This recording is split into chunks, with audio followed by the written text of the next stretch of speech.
I feel like today. I'm sorry, Amin. What can we do to make you feel better? Tickets to the game. I have just the thing for you. Have you heard of the Game Time app? Who are you talking to? The camera? Oh, promo code DLS, $20 off. Terms and conditions apply.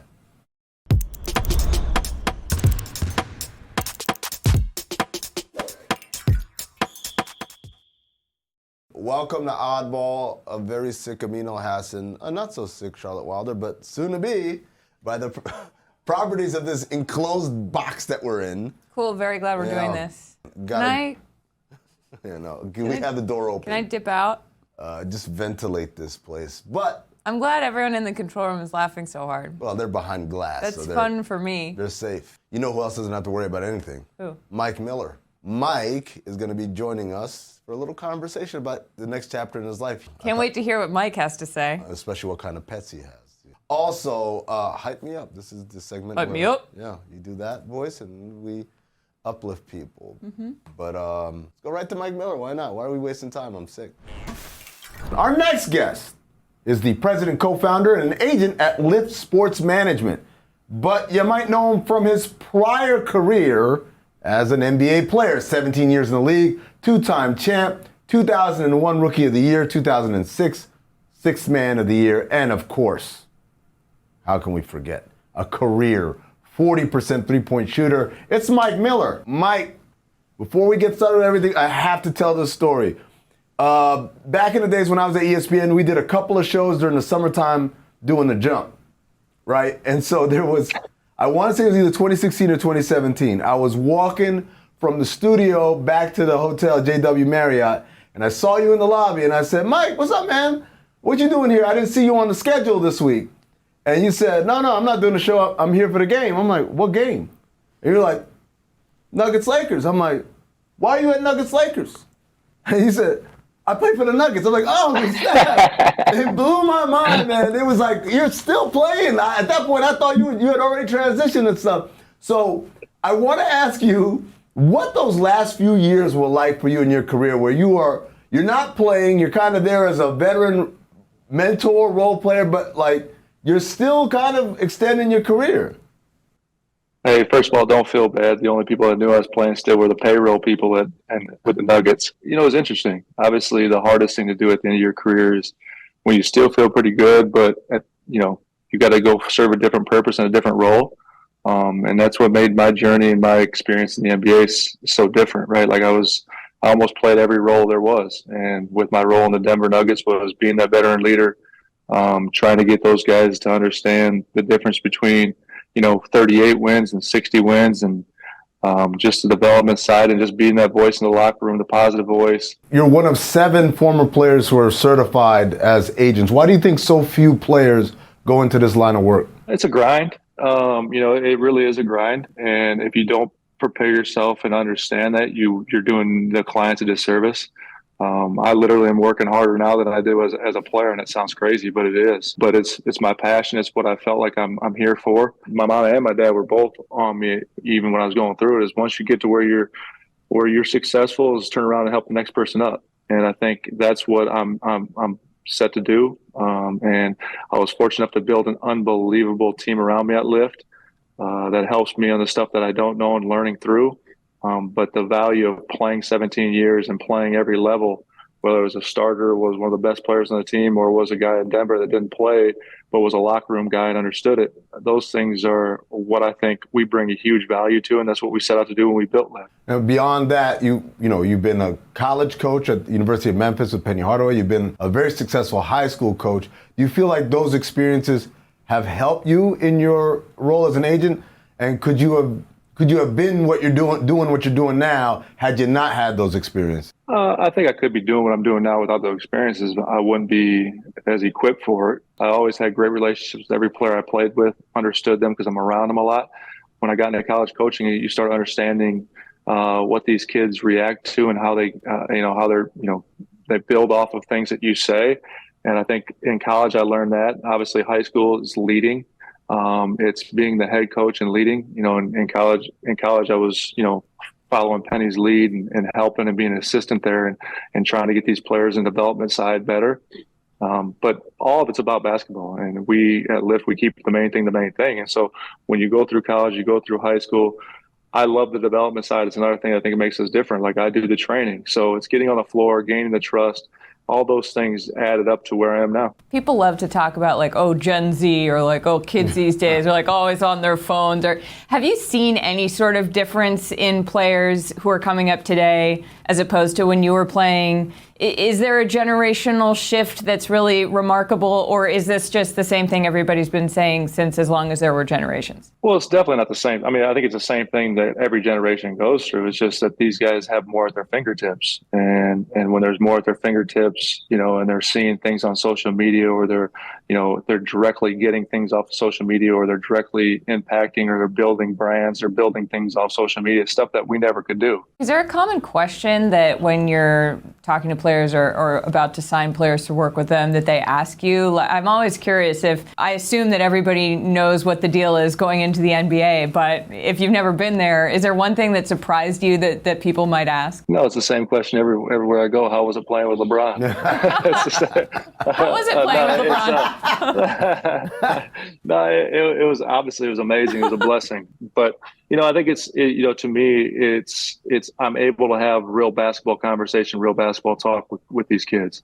And ultimately, that's what triggers these kids and what they are excited about. And the ones that really want to be about basketball and be better basketball players and listen and learn, it's a huge advantage. It just is. I mean, I wish I'd have done it going through. Obviously, I had great vets when I walked in.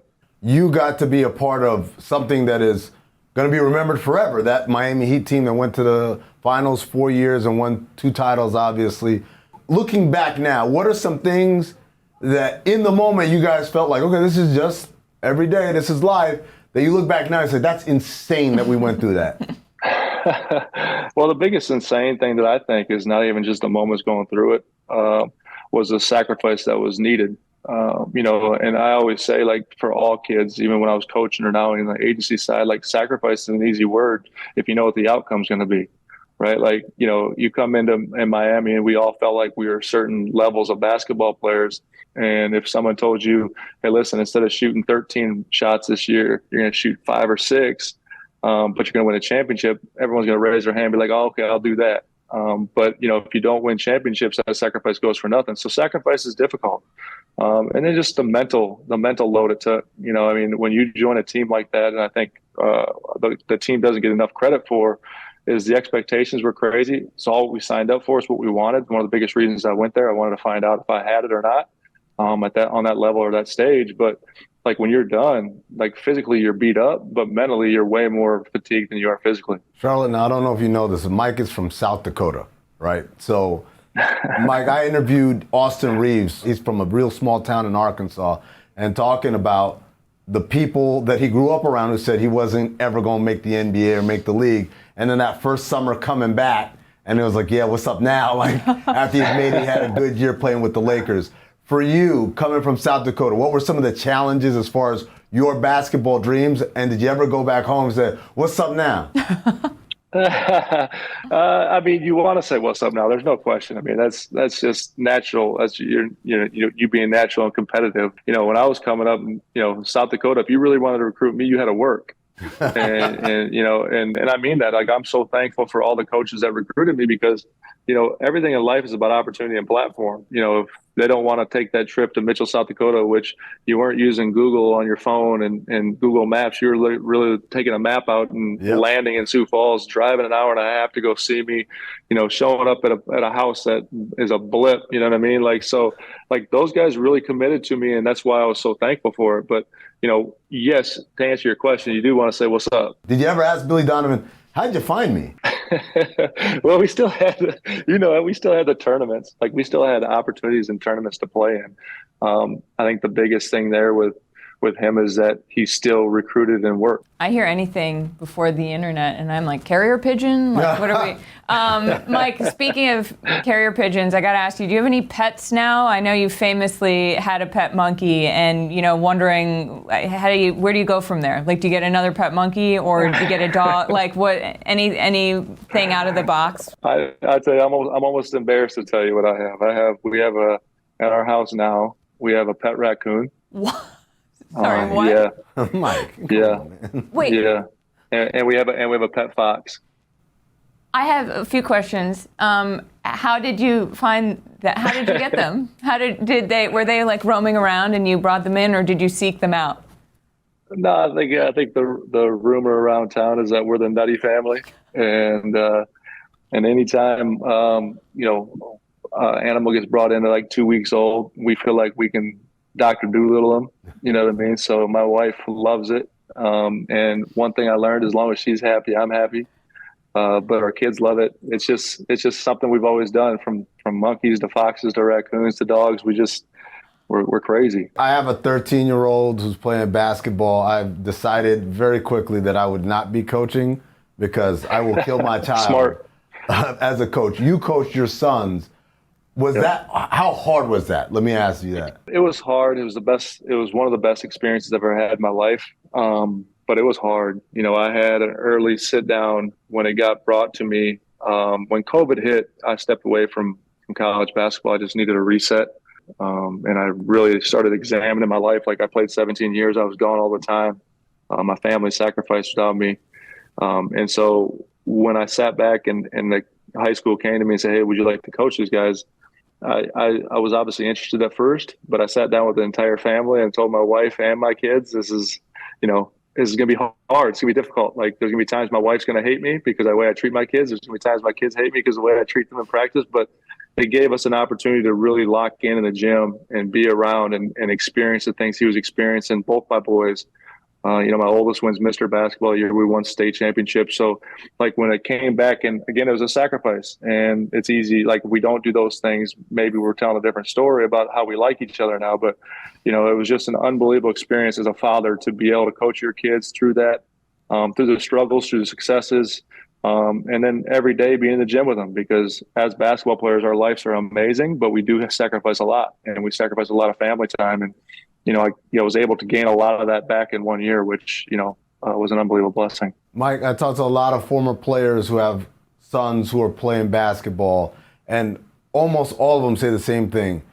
They don't listen to me. I got to get one of my old teammates to say something. I got to get one of my old coaches to say something, because when I say it, they don't hear, my dad played 17 years and won 2 titles. They're, shut up, Dad, stop telling me what to do. So did you have to go through that with your sons, and how did you overcome that barrier? Yeah, I mean, whether you play or not, I think all kids that are in sports or anything in their life need different voices around them. And I think what happens, like anything else, is they grow and mature. They start understanding, like, the stuff that we told them was right. It's no different than what I tell my dad all the time. The way you raised me, the way you did things. I'm sorry. I apologize. That's how it was. And the same thing I went through when I was coaching at Memphis and coaching the high school. I went back and apologized to a lot of my coaches that I went through. Like, it's a grind. I mean, I'm going to let you ask another basketball question to wrap this up, but real quick, Mike, are raccoons and foxes like cuddly, or is this a cage situation? Very, very. Come on, man. So I just want to know. I'm genuinely curious. Just to give you like, a raccoon's a lot like a cat.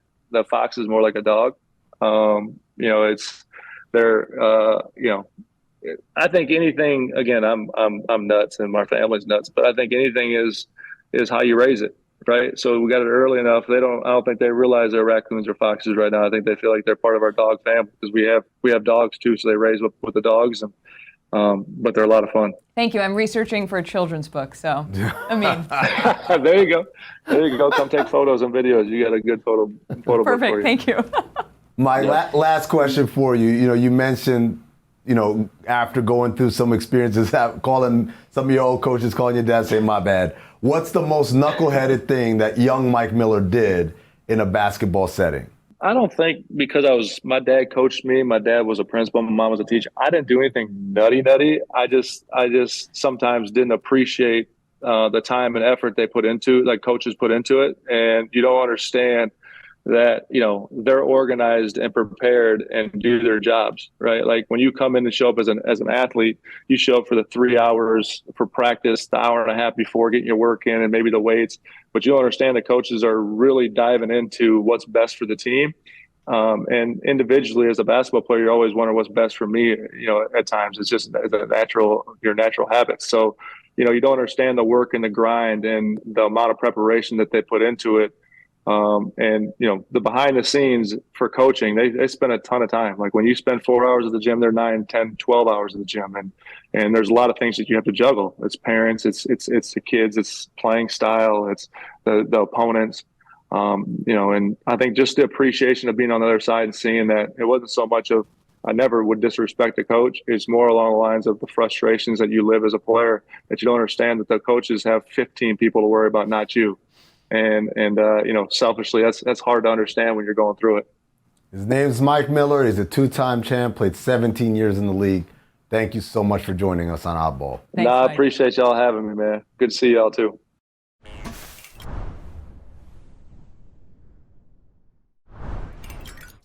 Everyone, just close your eyes with me. Inhale. Exhale. You are worthy. And we're going to let you know that you're worthy with a segment we like to call. Light me up. There it is. We read a name, a statement, and a prediction. And it is the job of the other person to take that name, statement, or prediction and give it life with positive reinforcement. Charlotte, are you ready to start? Oh, this is nice. I mean, I feel this is whew. Charlotte, I understand you have a lot of things to say, and I really appreciate it. But I do need to know if you're ready to commence the game. Yes, I mean, I've never been more ready. Charlotte, your name is Steve Kerr. You must hype up Steve Kerr. Steve Kerr doesn't need to be hyped. Okay. Charlotte, that's a bad start. I mean, excuse me, Sorry. Charlotte, while I appreciate the start that you had by saying that, everyone needs a little hype in their life. Steve's feeling down, maybe a little stressed. Steve. This is Steve, my dude. What could be better? What could be better? You won 5 championships as a player. You've won 4 as a coach. You're Captain America with Team USA. You seem to have a lovely family. You've got a probably really nice house. You've made a bunch of money. Your life rules. Your life rules. You don't need me on Charlotte Wilder talking on a basketball show about how great you are. You know you're great. You're great. Steve. I'm doing what I love. Steve, my dude. All those riches and all those rings can't do anything for that bad back, though, Steve. I feel your pain. That's why you should get one of these. They're very, very useful. Are you just trying to get sponsored? Well, I do what I can. Okay. Calm Amin, are you ready? I am. Mike Breen. Mike Breen, you're a legend. I grew up listening to you call Nick games, you and Walt Clyde Frazier. You guys helped me score a better grade on my SAT verbal because the vocabulary that I learned from listening to your broadcast was invaluable to my nascent immigrant learning mind for the English language, particularly as it relates to an academic setting. Beyond that, you've called many of the great moments in NBA history with your dulcet tones and your penchant for hitting the exact right words at the right time.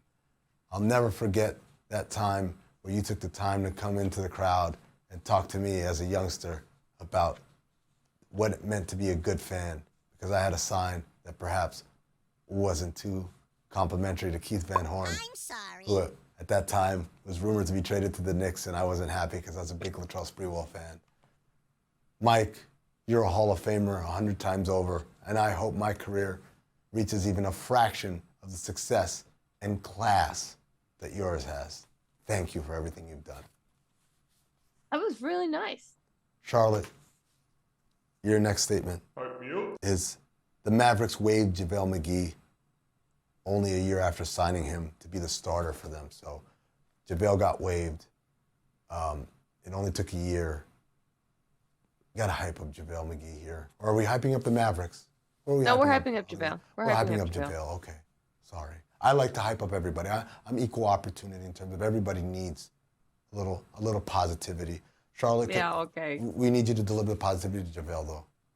JaVale, I know it's only been a year, and that's got to feel not great, but you're 35. You've won 3 championships. You played for 2 of them, but you still got those 3 rings. You've made so much money. You've got to be tired. Are you tired? I'm tired. I'm a year younger than you, and I don't play basketball. So I can only imagine. Maybe, look, another team's going to pick you up. If they don't, you've had a great run, Charlotte, my dude. I hate to cut you off. I think another team did pick him up. There have been rumors that he's going to sign with the Sacramento Kings. I don't know if that's finalized. Hollywood, could you? No? Just. Okay, JaVale. Well, if you're with the Kings now, they're good now, so that's great. You can light the beam. If you're not with the Kings, you can chill until you are. Either way, things are looking up for you. Yeah, it says JaVale McGee, newest King JaVale McGee, so. All right, well. Never mind, all right. Sacramento's going to be awesome. All right, give me my statement. Kevin Durant on Twitter. I'm not that interesting for a doc. I ain't even joking this time. You have to hype up that statement, Amin. KD, I appreciate your humility. It's one of the great factors that people love about you. You don't walk around kind of trumpeting your greatness. You're comfortable within your own skin. You just want to play basketball. Nobody cares, go to work. But friend, let me tell you, you are absolutely worthy of a documentary and then some. You're worthy of a docu-series. People want to know your story. Your story is incredible. You slept in the gym. You and your mom and your brother struggled to make it happen. You ended up going to Texas after a huge growth spurt. But look, you were a skinny kid and people were doubting whether you would even be good enough. But you did it. You should have been the number 1 overall pick, but you weren't. You were the number 2 pick. Man, there's so many trials and tribulations there. You went to Oklahoma City and you embraced it when everyone else didn't want to be there. You made it a destination. KD, you are a great story and a story of perseverance. And I hate when people call you a cupcake or say you took the easy way out. You didn't. You did what was available to you as a free agent. That's what the term free agent means. You're free to go wherever you want. You've only demanded a trade one time in your career. People seem to forget that. You fulfilled your contracts everywhere, and people hated you for it, and that's not right. Your side of the story deserves to be out there. KD, I want to make your documentary. Even if you don't want to make it, I want to make it. Wow, the calm Amin is really nice. Thank you, Charlotte. Your last statement is a speculative statement. Brandon Ingram returns to the Lakers, Charlotte. Brandon Ingram returns to the Lakers. You have to hype up that statement. So Brandon Ingram, when you were, I saw something you said during the FIBA World Cup, which is that Austin Reeves, being in LA, should delete his social media. And I know that LA, I know your career really took off after you left LA, but you were drafted by them. You're going to go back, hypothetically, and show that city what they've been missing. You are going to be the king of Hollywood. And when you told Austin to delete his social media in Los Angeles, I'd argue that's the greatest gift of all. Not having to be online, not having to be on social media. If you take your own advice, you can just be this cool enigma who plays basketball really well, and you're not posting anything. You can't get in trouble for what you don't post. So LA, Brandon, go back to LA if you can, maybe. All right. That was eloquent. Drew Holiday requests to play on the same team as his brothers. Drew, you gotta go, man. You gotta bring the brothers back together, man. We gotta make it gang, gang, man. You know what's better than one holiday? 2 holidays. You know what's better than 2 holidays? 3 holidays. And that's what we need. Everyone loves a holiday weekend. Why? Because we get Friday, Saturday off, Sunday off, and Monday off. That's how it works, buddy. And you gotta make it happen for us. We'll call it Labor Day. We'll call it Memorial Day. We'll call it whatever day, President's Day. It don't matter. Give me all the holidays all at the same time, baby. Give me a surfboard. Give me some grills and hot dogs. Yo. Give me Miller Lite, all of it. Yes, and by the way, if I gotta go somewhere, I'm gonna go to a game to watch the holidays play, and I'm gonna use the Game Time app. Promo code DLS for $20 off. Terms may apply. That's how I do this thing. You impress me sometimes. That's going to do it for us today. Thanks.